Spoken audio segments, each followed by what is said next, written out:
ನಿಮ್ಮನ್ನು ಕರೆದಿರೋದು ಅನೇಕ ವಿಷಯಗಳು ನಮ್ಮ ಹತ್ರ ಇದ್ದಾವೆ. ನಾಳೆ ನಾಡದಿಂದ ಹೇಳ್ತೇವೆ. ಅನೇಕ ವಿಚಾರಗಳಿದ್ದಾವೆ.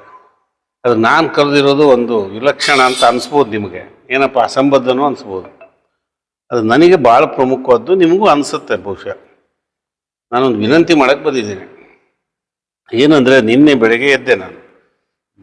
ಎದ್ದು ಕೂಡ ಬೆಳಗ್ಗೆನೇ ಫೋನು, ಇಲ್ಲ ಮಗು ಹಿಂಗೆ ಸತ್ತೋತಂತೆ ಒಂದು. ಆಮೇಲೆ ಅದು ಮೊನ್ನೆ ಅದು ಇಲ್ಲ, ಅದು ಸತ್ತೋಗ್ಬಿಡ್ತು ಕೆರೆ ಅಂತ.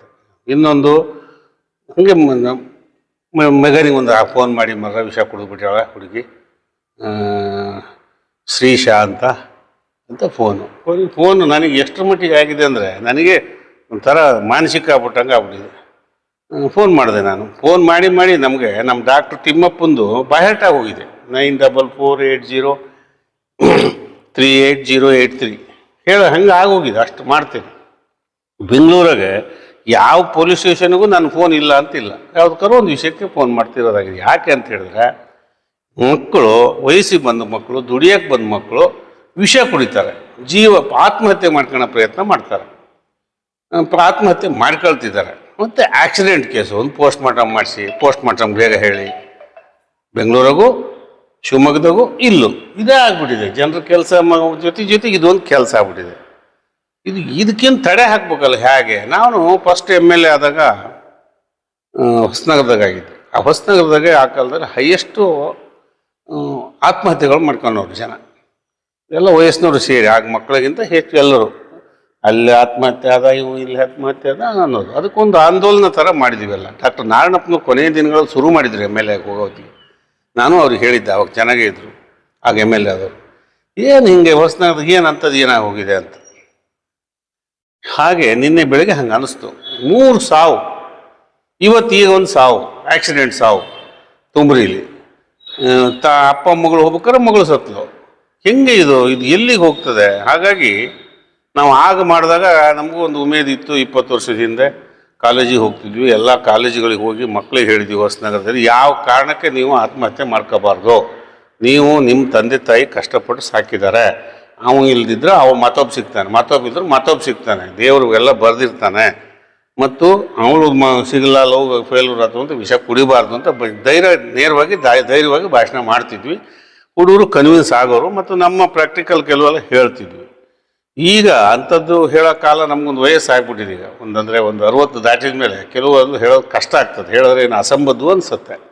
ಆದರೂ ಈ ವಿಷಯದಲ್ಲಿ ಮಕ್ಕಳು ಸಣ್ಣ ವಿಷಯಕ್ಕೆ, ಇಲ್ಲಿ ರಾಮನಗರದಾಗ ಮೊನ್ನೆ 9ನೇ ಕ್ಲಾಸ್ದು ಹುಡುಗ ಶ್ರೀಧರ್ ನಗರದಲ್ಲಿ ತೀರೋದ್ರು. ಇದು ಏನೋ ಒಂಥರ ಘಾಸಿ ಅನಿಸುತ್ತೆ. ಮತ್ತು 18, 20, 22 ವರ್ಷ ಹುಡುಗರು ಓವರ್ ಸ್ಪೀಡಾಗಿ ಹೋಗಿ ಸಾಯೋದು, ಆಕ್ಸಿಡೆಂಟ್ ಮಾಡ್ಕೊಳ್ಳೋದು. ಇದರ ಬಗ್ಗೆ ಒಂದು ಜಾಗೃತಿ ಮೂಡಿಸ್ಬೇಕು. ನಾನು ಇವತ್ತು ಕರೆ ಕೊಡ್ತಾ ಇದ್ದೀನಿ. ಜೀವ ಇರೋದು ಜೀವನ ಮಾಡಲಿಕ್ಕೆ, ಜೀವ ಇರೋದು ಜೀವಿಸ್ಲಿಕ್ಕೆ. ನಮ್ಮ ಹಿರಿಯರೆಲ್ಲ ಹೇಳೋರು 80 ಕೋಟಿ ಪುಣ್ಯ ಮಾಡಿ ಮನುಷ್ಯ ಜನ್ಮ ಹುಟ್ಟಿರ್ತೇವೆ, ಅದನ್ನು ಹಾನಿ ಮಾಡ್ಕೋಬಾರ್ದು ಅಂತ ಹೇಳ್ತಿದ್ರು.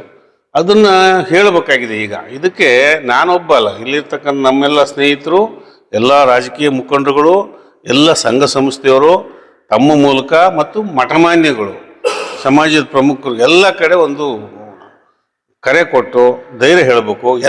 ನಾನು ಹೇಳ್ತೇನೆ, ಎಂಥದ್ದೇ ಸಮಸ್ಯೆ ಬರಲಿ ನಾವು ಎದುರಿಸ್ತೀವಿ. ಅದು ಸಾಲ ಆಗಿರಲಿ, ಅದು ಇನ್ಯಾವುದೋ ಗಂಡ ಹೆಂಡತಿ ಸಮಸ್ಯೆ ಆಗಿರಲಿ, ಅತ್ತೆ ಸೊಸೆ ಸಮಸ್ಯೆ ಆಗಿರಲಿ, ಏನಾರು ಆಗಿರಲಿ. ಮತ್ತು ಮಕ್ಕಳದು ಬದುಕಿ ಬಾಳ್ಬೇಕಾದ ಮಕ್ಕಳು, ಸಂಸಾರ ಕಟ್ಟಬೇಕಾದ ಮಕ್ಕಳು, ಅಪ್ಪ ಬೈದ ಅಂತ ಆತ್ಮಹತ್ಯೆ ಮಾಡ್ಕೊಂಡು ಹೋಗೋದು, ಮೊಬೈಲ್ ತೊಗೊಳ್ಬೇಡ ಅಂತ ಹೇಳಿದಕ್ಕೆ ಆತ್ಮಹತ್ಯೆ ಮಾಡ್ಕೊಳ್ಳೋದು. ಅದನ್ನು ಪಾಸಿಟಿವ್ ಆಗಿ ತೊಗೋಬೇಕು. ಮೊಬೈಲ್ ತೊಗೋಬೇಡ ಅಂದ್ರೆ ನಾನು ದುಡಿದು ತಗೊಂಡು ಅಪ್ಪಗೆ ತೋರಿಸ್ತೇನೆ, ಮೇಸ್ಟ್ರಿಗೆ ತೋರಿಸ್ತೇನೆ ಅಂತ ಚಾಲೆಂಜ್ ಆ ಥರ ಮಾಡುವಂಥ ಒಂದು ಪ್ರವೃತ್ತಿಯನ್ನು ನಾವು ಬೆಳೆಸಬೇಕಾಗಿದೆ. ಅದಕ್ಕೆ ತಮ್ಮ ಸಹಕಾರ ಬೇಕು. ಸಾಗರದಲ್ಲಿ ಒಂದು ಪ್ರಬುದ್ಧ ಊರಿದು.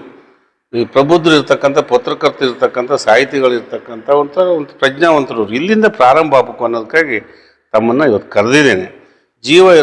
ಜೀವಿದ್ರೆ ಬೆಲ್ಲ ಬಿಡ್ಕೆ ತಿನ್ಬೋದು ಅಂತ ಹೇಳ್ತಾರೆ.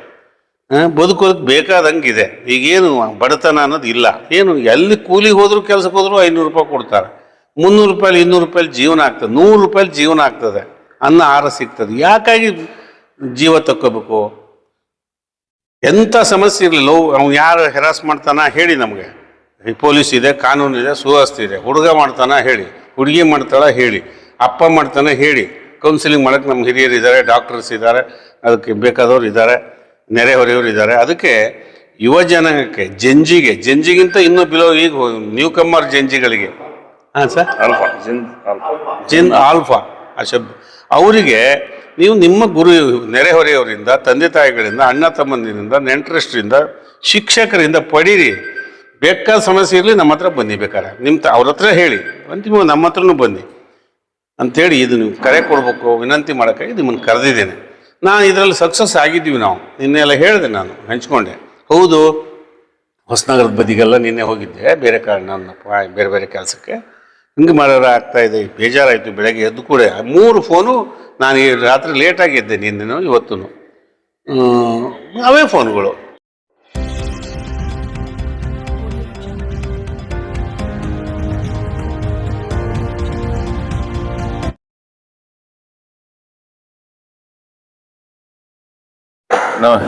ನಮಸ್ಕಾರ ಎಲ್ಲ ಪತ್ರಕರ್ತ ಮಿತ್ರರಿಗೆ.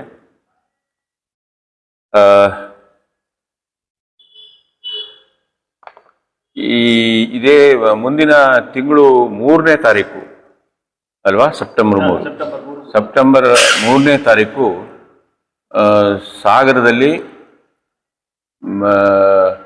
ಪಶ್ಚಿಮ ಘಟ್ಟಗಳ ಗ್ರಾಮಗಳ ಮತ್ತು ತಾಲೂಕಿನ ಎಲ್ಲ ಗ್ರಾಮಗಳ ರೈತರು ಮತ್ತು ನಾಗರಿಕರು ಎಲ್ಲರೂ ಕೂಡ ಪಕ್ಷಾತೀತವಾಗಿ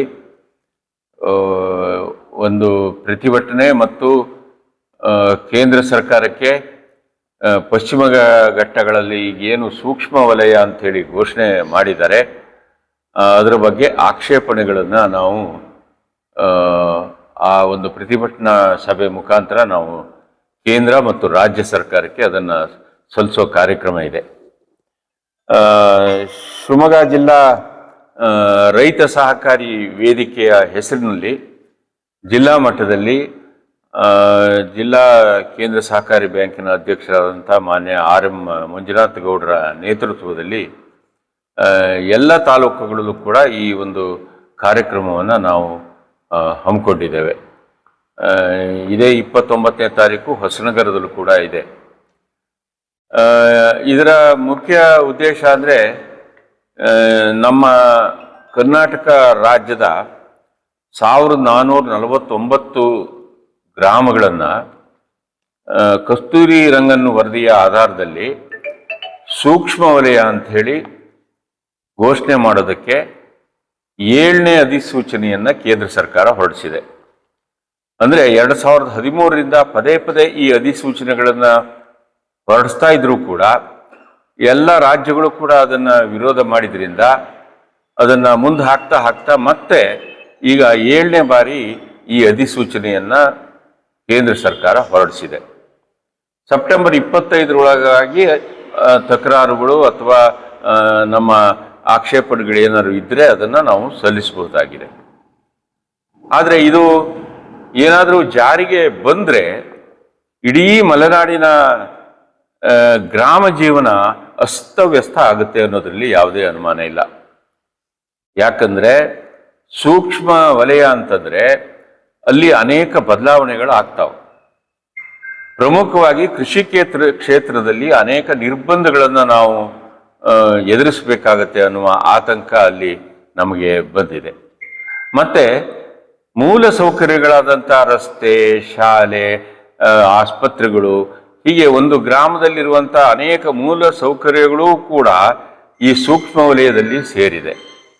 ಮತ್ತು ಗ್ರಾಮ ವಸತಿ, ಕೃಷಿ ಭೂಮಿ, ಅಡಿಕೆ ತೋಟಗಳು ಎಲ್ಲವೂ ಕೂಡ ಈ ಸೂಕ್ಷ್ಮ ವಲಯದಲ್ಲಿ ಸೇರಿದೆ. ಈ 1449 ಗ್ರಾಮಗಳಲ್ಲಿ ಇಂಥ ಸರ್ವೆ ನಂಬರು ಅಂತ ಹೇಳಿ ಗುರುತಿಸಿಲ್ಲ ಅವರು ಸೂಕ್ಷ್ಮ ವಲಯಕ್ಕೆ. ಇಡೀ ಗ್ರಾಮವನ್ನೇ ಗುರುತಿಸಿದ್ದಾರೆ. ಆ ಗ್ರಾಮದಲ್ಲಿ ಜನವಸತಿ ಇದೆ, ರಸ್ತೆ ಇದೆ, ಕೃಷಿ ಭೂಮಿ ಇದೆ, ತೋಟಗಳಿದ್ದಾವೆ, ಅನೇಕ ಮೂಲ ಸೌಕರ್ಯಗಳಿದ್ದಾವೆ. ಇವುಗಳ ಗತಿ ಏನು? ಆದ್ದರಿಂದ ಈ ಒಂದು ಅಧಿಸೂಚನೆ ಸಂಪೂರ್ಣವಾಗಿ ಜನವಿರೋಧಿಯಾಗಿದೆ ಮಲೆನಾಡು ಜನರ ವಿರೋಧಿಯಾಗಿದೆ, ಪಶ್ಚಿಮ ಘಟ್ಟಗಳ ಜನರ ವಿರೋಧಿಯಾಗಿದೆ. ಆದ್ದರಿಂದ ಇದನ್ನ ನಾವು ವಿರೋಧಿಸೋದಕ್ಕೆ ಮೊದಲನೇ ಕಾರಣ. ಆದ್ರಿಂದ ಕೇಂದ್ರ ಸರ್ಕಾರಕ್ಕೆ ನಮ್ಮ ಒತ್ತಾಯ ಏನು ಅಂತಂದ್ರೆ, ಮೊದಲು ಇದು ಜನತಂತ್ರಾತ್ಮಕವಾಗಿ ನಡೀಬೇಕು. ಯಾವುದೇ ಬದಲಾವಣೆ ಮಾಡೋದಾದ್ರೆ, ಯಾವುದೇ ಹೊಸ ಕಾನೂನನ್ನು ಜಾರಿಗೆ ತರೋದಾದ್ರೆ ಅದನ್ನ ಆ ಗ್ರಾಮ ಸಭೆ ಮುಖಾಂತರ ಆ ಗ್ರಾಮದ ಜನರಿಗೆ ಈ ವಿಷಯವನ್ನು ತಿಳಿಸಿ ಅವರ ಅಭಿಪ್ರಾಯವನ್ನು ಪಡೆದು ಆ ಅಭಿಪ್ರಾಯವನ್ನು ದಾಖಲು ಮಾಡಿ ಅವರ ಅಹವಾಲುಗಳನ್ನು ಒಪ್ಪಿ ಇದನ್ನ ಜಾರಿ ಕೊಡಬೇಕಾಗತ್ತೆ. ನಾವೇನು ಪರಿಸರ ವಿರೋಧಿಗಳು ನಾವೇನು ಅಲ್ಲ. ಮಲೆನಾಡನ್ನ ತಲತಲಾಂತರದಿಂದ ನಮ್ಮ ಹಿರಿಯರು ಪೂರ್ವಜರು ಉಳಿಸ್ಕೊಂಡು ಬಂದಿದ್ದಾರೆ. ಇವತ್ತಿಗೂ ಕೂಡ ಅರಣ್ಯ ಇದೆ, ಸಮೃದ್ಧವಾಗಿಯೇ ಇದೆ. ಇವತ್ತು ಅರಣ್ಯ ನಾಶ ಆಗ್ತಾ ಇದೆ ಅಂದ್ರೆ ಅದಕ್ಕೇನು ಅರ್ಥ ಇಲ್ಲ. ಒಂದಷ್ಟು ಕೃಷಿ ಭೂಮಿಗೆ, ಕೃಷಿಕರಿಗೆ ಭೂಮಿ ಅನಿವಾರ್ಯವಾಗಿ ಕೆಲವು ಭೂಮಿಯನ್ನು ನಾವು ಕೊಟ್ಟಿರ್ಬೋದು. ಆದರೆ ಮೂಲ ಅರಣ್ಯ ಏನಿದೆ ಅವು ಹಾಗೆ ಯಥಾಸ್ಥಿತಿಯಲ್ಲಿ ಇದಾವೆ. ಅದರಿಂದ ಗ್ರಾಮ ಸಭೆಗಳು ನಡೀಬೇಕು, ಗ್ರಾಮ ಜನರ ಒಪ್ಪಿಗೆಯನ್ನು ಪಡಿಬೇಕು, ಜನತಂತ್ರಾತ್ಮಕವಾಗಿ ಈ ನಿರ್ಣಯ ಆಗಬೇಕು. ಇದು ಏನಾಗಿದೆ ಅಂದರೆ, ಕಸ್ತೂರಿ ರಂಗನ್ ವರದಿಯನ್ನು ತಯಾರು ಮಾಡುವಾಗ ಆ ವರದಿ ಮಾಡುವಂಥ ಸಮಿತಿ ಏನಿದೆ, ಕಸ್ತೂರಿ ರಂಗನ್ ನೇತೃತ್ವದ ಸಮಿತಿ, ಆ ಸಮಿತಿ ಯಾವುದೇ ಗ್ರಾಮಕ್ಕೂ ಗ್ರಾಮ ಪಂಚಾಯತ್ಗೂ ಕೂಡ ಭೇಟಿ ಕೊಟ್ಟಿಲ್ಲ. ಪಶ್ಚಿಮ ಘಟ್ಟಗಳ ಯಾವ ಭಾಗವನ್ನು ಕೂಡ ಅವರು ಓಡಾಡಲಿಲ್ಲ. ಜನಾಭಿಪ್ರಾಯವನ್ನು ಸಂಗ್ರಹ ಮಾಡಲಿಲ್ಲ. ಜನರ ವಿಶ್ವಾಸವನ್ನು ಗಳಿಸಿಕೊಂಡಿಲ್ಲ. ಇದರ ಪರಿಣಾಮವಾಗಿ ಜನರಿಗೆ ಆತಂಕಗಳಿದ್ದಾವೆ, ಅನೇಕ ಆತಂಕಗಳಿದ್ದಾವೆ. ಇವತ್ತು ಅದು ಎಷ್ಟರ ಮಟ್ಟಿಗೆ ಕಠೋರವಾಗಿದೆ ಅಂತಂದ್ರೆ, ಕೃಷಿ ಭೂಮಿಗೆ ರಾಸಾಯನಿಕ ಗೊಬ್ಬರಗಳನ್ನು ಹಾಕುವಾಗಿಲ್ಲ, ಮತ್ತು ಜಮೀನನ್ನ ಟಿಲ್ಲರು ಟ್ರ್ಯಾಕ್ಟರ್ಗಳಲ್ಲಿ ಹೂಡೋ ಹಾಗಿಲ್ಲ. ನೀವು ಸಾವಯವ ಕೃಷಿಯನ್ನ ಬಲಾತ್ಕಾರವಾಗಿ ಜನರ ಮೇಲೆ ಹೇರಲಾಗುತ್ತೆ. ಈವನ್ ನಾವು ಅಡಿಕೆ ತೋಟಗಳಿಗೆ ಕೊಳೆ ಔಷಧಿಗಳನ್ನು ಕೂಡ ಹೊಡೆಯೋ ಹಂಗಿಲ್ಲ. ಯಾವುದೇ ರಾಸಾಯನಿಕ ವಿಷಕಾರಕ ವಸ್ತುಗಳನ್ನು ಗ್ರಾಮದಲ್ಲಿ ನಾವು ಕೃಷಿಗಾಗಿ ಉಪಯೋಗಿಸುವ ಹಾಗಿಲ್ಲ. ಅದು ಬಹಳ ಮುಖ್ಯವಾದದ್ದು. ಮತ್ತೆ ಯಾವುದೇ ರೀತಿಯ ಮೂಲಸೌಕರ್ಯ ಅಭಿವೃದ್ಧಿಗೂ ಕೂಡ ತೊಂದರೆ ಇದೆ. ರಸ್ತೆಗಳ ಅಭಿವೃದ್ಧಿ ಮಾಡೋದಕ್ಕೆ ಬಿಡೋದಿಲ್ಲ. ರಸ್ತೆಗಳಿಗೆ ಏನು ಸ್ಥಿತಿಯಲ್ಲಿದೆ ಅದೇ ಸ್ಥಿತಿಯಲ್ಲಿ ಇರಬೇಕಾಗುತ್ತೆ. ಈ ಅನುಭವ ನಮ್ಗೆ ಈಗಾಗಲೇ ವೈಲ್ಡ್ ಲೈಫ್ ಪ್ರೊಟೆಕ್ಷನ್ ಕಾಯ್ದೆ ಪ್ರಕಾರ ವನ್ಯಜೀವಿ ವಲಯ ಅಂತ ಏನು ಘೋಷಣೆ ಮಾಡಿದ್ದಾರೆ, ಅಲ್ಲಿ ಈಗ ಜನ ಅದನ್ನು ಅನುಭವಿಸ್ತಾ ಇದ್ದಾರೆ. ಇನ್ನೂ ಸೂಕ್ಷ್ಮ ವಲಯ ಜಾರಿಗಾಗಿಲ್ಲ. ಆದರೆ ಈ ವೈಲ್ಡ್ ಲೈಫ್ ವನ್ಯಜೀವಿ ವಲಯದಲ್ಲಿ ಈ ರಸ್ತೆ ಮಾಡೋದಕ್ಕೆ ಬಿಡೋದಿಲ್ಲ. ಈಗ ನಮಗೆ ಅಲ್ಲಿ ಮೆಗಾನಿ ಅನ್ನೋ ಒಂದು ಗ್ರಾಮಕ್ಕೆ 80 ಲಕ್ಷ ರೂಪಾಯಿ ಡಾಂಬರೀಕರಣ ರಸ್ತೆಗೆ ಮಂಜೂರಾಯಿತು. ಆದರೆ ಟೆಂಡರೂ ಆಯಿತು. ನೀವು ಜಲ್ಲಿ ವೃದ್ಧಿಗೆ ಅನೇಕ ರೀತಿಯ ಅಡಚಣೆಗಳಿದ್ದಾವೆ. ವನ್ಯಜೀವಿ ಹೆಸರಿನಲ್ಲಿ ಜನಸಾಮಾನ್ಯರು ಅನೇಕ ಕಷ್ಟ ಕಾರ್ಪಣ್ಯಗಳಿಗೆ ಒಳಗಾಗ್ತಾ ಇದ್ದಾರೆ. ಇನ್ನು ಸೂಕ್ಷ್ಮ ವಲಯ ಈ ಒಂದು ವರದಿಯನ್ನು ವಿರೋಧಿಸಿ ಇಲ್ಲಿ ಕರೆದಿರ್ತಕ್ಕಂಥ ಪಾದಯಾತ್ರೆಯಲ್ಲಿ ನಾವು ಮತ್ತು ಜನ ಎಲ್ಲ ಪಕ್ಷಾತೀತವಾಗಿ ಯಾವುದೇ ರಾಜಕೀಯ ಇಲ್ಲದೆ ಪಕ್ಷದ ಜನರ ಪರವಾಗಿ, ರೈತರ ಪರವಾಗಿ, ಊರಿನ ಪರವಾಗಿ, ಎಲ್ಲರ ಪರವಾಗಿ ಇದನ್ನು ನಾವು ಬೆಂಬಲಿಸ್ತೇವೆ. ಇದೆಲ್ಲರೂ ಕೂಡ ತಾವು ಕೂಡ ಸಹಕಾರ ಕೊಡಬೇಕು.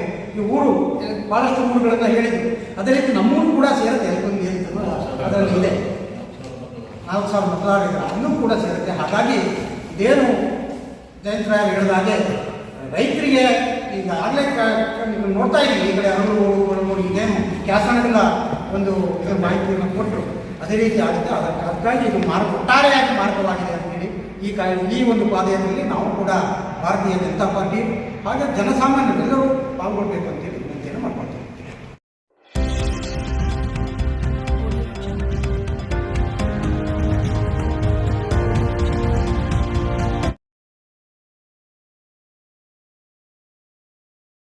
ಎಲ್ಲರಿಗೂ ನಮಸ್ತೆ.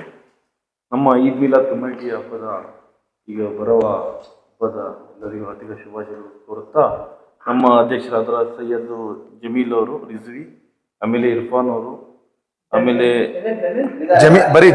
ಜಮೀಲ್ ರಜ್ವಿ, ಇರ್ಫಾನ್, ಸೈಯದ್ ಇರ್ಫಾನ್, ನವೀದ್, ಆಮೇಲೆ ನಮ್ಮ ಮುಬಾರಕ್ ವಸೀಮ್ ನಮ್ಮ ವಸೀಮ್ ಅಂತ.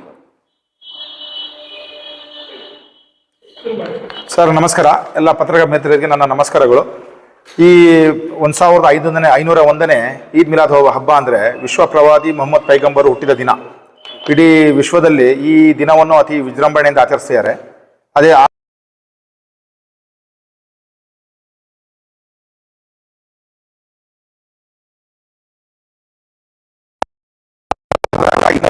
ಪ್ರಾರಂಭವಾಗ್ತದೆ.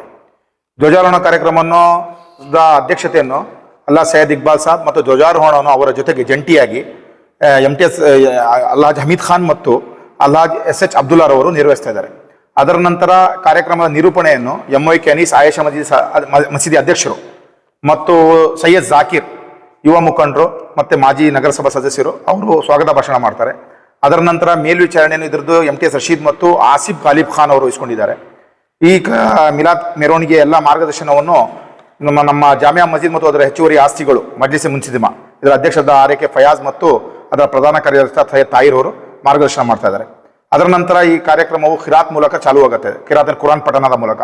ಕುರಾನ್ ಪಠಣವನ್ನು ಮೌಲಾನಾ ಅಬ್ದುಲ್ ರಶೀದ್ ಖಾದ್ರಿ ಮದೀನಾ ಮಸ್ಜಿದ್ ಖತೀಬು ಇಮಾಮರು ಅವ್ರು ನೆರವೇರಿಸ್ತಾರೆ. ಅವ್ರು ನೆರವೇರಿಸಿದ ನಂತರ ಈ ಕಾರ್ಯಕ್ರಮದ ಭಾಷಣವನ್ನು ಮುಖ್ಯ ಭಾಷಣಗಾರರಾಗಿ ದರ್ಗಾ ಮಸೀದಿ ಇದೆ ಸಾಗರದ SN ನಗರದಲ್ಲಿ, SN ನಗರ ವೃತ್ತದಲ್ಲಿ, SN ನಗರ ಸರ್ಕಲಲ್ಲಿ ಒಂದು ದರ್ಗಾ ಮಸೀದಿ ದರ್ಗಾ ರಾಜ್ಬಕ್ಷ್ ಅದರ ಖತೀಬು ಇಮಾಮರಾದ ಮೌಲಾನಾ ತೌಸೀಫ್ ರಜಾ ಖಾದ್ರಿರವರು ನೆರವೇರಿಸ್ತಾರೆ.